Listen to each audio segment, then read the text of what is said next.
We are nearing the halfway point of this 2018 season for the Oakland A's. No better time to take a step back and evaluate this group for where they've been and where they are likely going.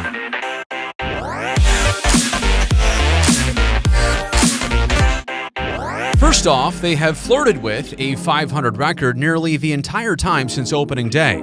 That in itself is an accomplishment for a group that was completely overhauled mid-last season and positioned for the future.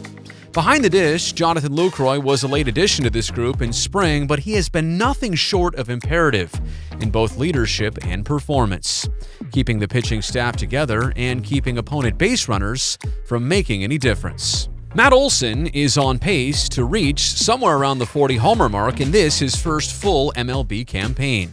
If that's not impressive enough, what's not discussed enough is his work in the field. In fact, it's hard to think of a better defensive first baseman that the A's have had in recent years. Blake Treinen has spent almost a year now with the Oakland A's organization, and not only has he earned his closing role, he and his filthy sinker have been dominant in that position. On this topic, we should also mention Lou Trevino and Yusmeiro Petit. They give the A's a fortified back into the bullpen, which is a luxury only few MLB clubs have. Matt Chapman. Just send the guy his gold glove already. Chappie has endured the hand injury already twice this season, but the body of work has been of epic proportions on the hot corner. His bat is good and getting only better, and no doubt we are looking at a franchise-type player in number 26. How about Chris Davis, on pace for another 40-plus homer season, which would be his third in a row? He and Giancarlo Stanton are the big league home run leaders across the last 3 seasons. And think about that, because KD doesn't get nearly enough of the same love. His transition to a DH-only player this season has only helped the A's, because it would not be a great move having one of their younger players fill that role on a regular basis. Jed Lowry, what more can you say about Mr. Consistency? He's been the A's offensive rock, and yeah, I know it, and he knows it. The trade talks will be full of his name this time around.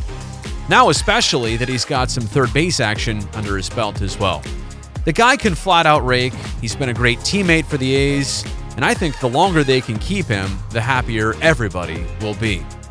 What's ultimately holding the A's back? Well, easily said, it's their starting pitching. They've already used 13 different starters this season, and have just been so injury-riddled, it's actually amazing it hasn't cost the team more. Think about a healthy Jarrell Cotton with A.J. Puck and the Kendall Graveman we all know. Mixed in with the emerging Sean Manaea and what Daniel Mengden has done this season, the A's would definitely have a couple more wins under their belt.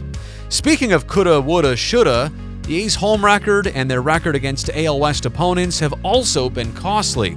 It's not fair to suggest this, but let your mind go there for just a second. Imagine the A's in a division like the NL West.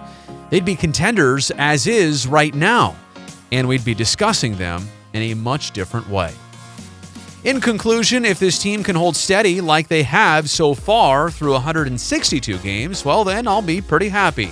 This is a step forward type season, just the kind they need to soon return as contenders. Doesn't mean they should be done building right now or stop adding in the future. There's still a lot of work ahead. But I like what 2018 has brought so far.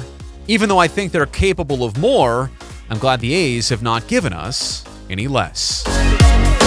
Hey, thumbs up if you liked this video. Check out some of the other stuff here on my channel, and please don't forget to subscribe.